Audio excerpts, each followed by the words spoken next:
morning, dear listeners. Welcome back to a new episode of the podcast series Upgrade Your Immune System, based on my book with the same title. And today we are going to speak about the regulation of the immune system using naturopathy principles. So we already spoken in quite good length in the previous podcast about the immune system, the mechanism of action, how the immune system is formed, and the two branches, the adaptive immunity and innate immunity.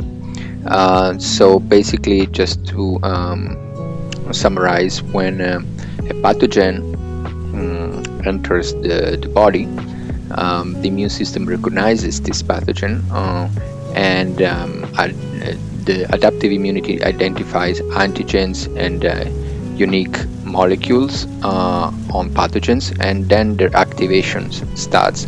So the first branch to be activated is the innate immunity, which triggers inflammation and recruits immune cells.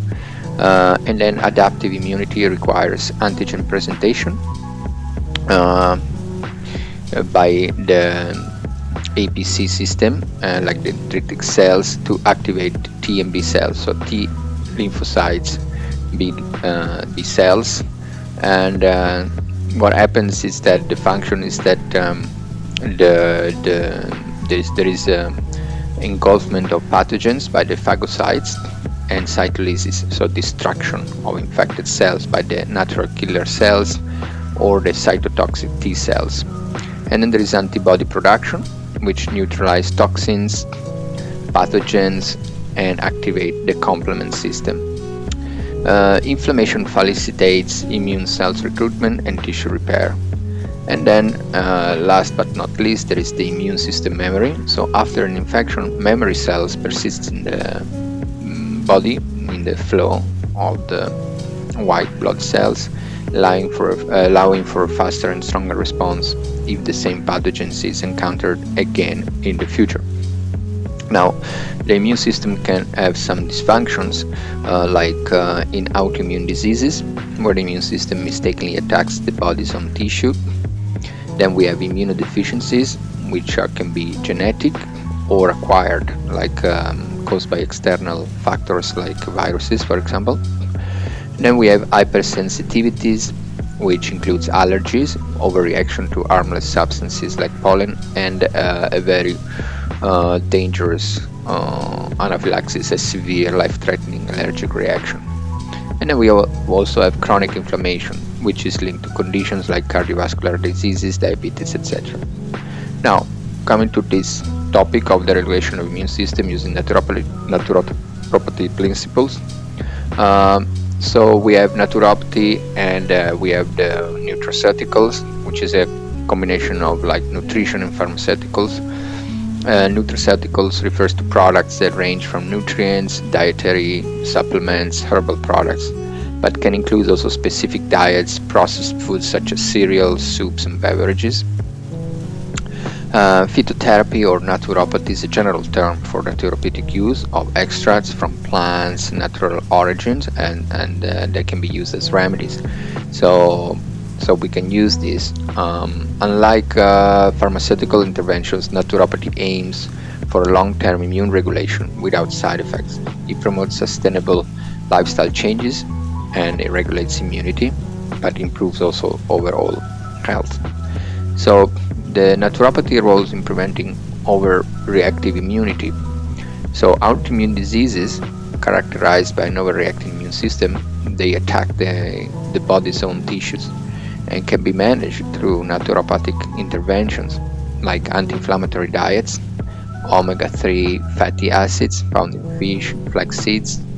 They reduce systemic inflammation. And then there are mind-body practices like yoga, acupuncture, and which produce relaxation and reduce immune overreactivity.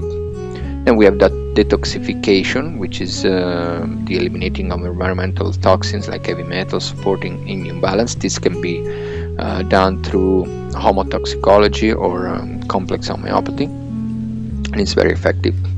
Now, we go to the diet and lifestyle. So we have a balanced diet. It's a fundamental to immune health, and naturopathy emphasizes whole unprocessed foods rich in nutrients that support immune functions. So we have antioxidant-rich foods like fruit and vegetables, berries, spinach, broccoli, and they combat oxidative stress, which can weaken the immune system. Then we have the immune-boosting vitamins and minerals, vitamin C, citrus fruits and then zinc, which is contained in nuts, seeds, which enhance immune cell function. Then we have vitamin D through sun exposure, which regulates inflammation and immunity. Then we can use also herbs and spices like turmeric, which contains curcumin, a powerful anti-inflammatory. Garlic, which is very important. It's an antimicrobial properties and supports immune cells. Then there are some other substances which we'll talk about more in the next podcast. Then we have the gut health and immunity, which is very important also because the gut is the house of significant portion of immune system. So a balanced gut microbiome is essential for immune regulation. So then we have probiotic-rich foods like yogurt, kefir, which improve the diversity of beneficial gut bacteria. We have prebiotics like fiber-rich foods like bananas, onions, and asparagus. And then we have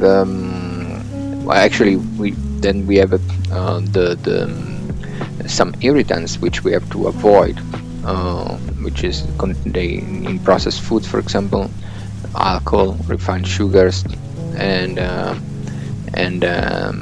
so avoiding these reduces inflammation, supports the gut health. And then last but not least, we have the most important, sleep and circadian rhythms. So sleep is a very, very important part of health. So adequate sleep is critical for immune regulation because during sleep the body repairs tissues and produces cytokines which combat infections. And so naturopathy promotes sleep balance, reducing screen time before bed and creating a calming bedtime routine. So this concludes this episode. In the next episode we are going to talk about the role of probiotics in immune system support in depth. So thank you for listening, and please refer to the notes in the section for the links to my book.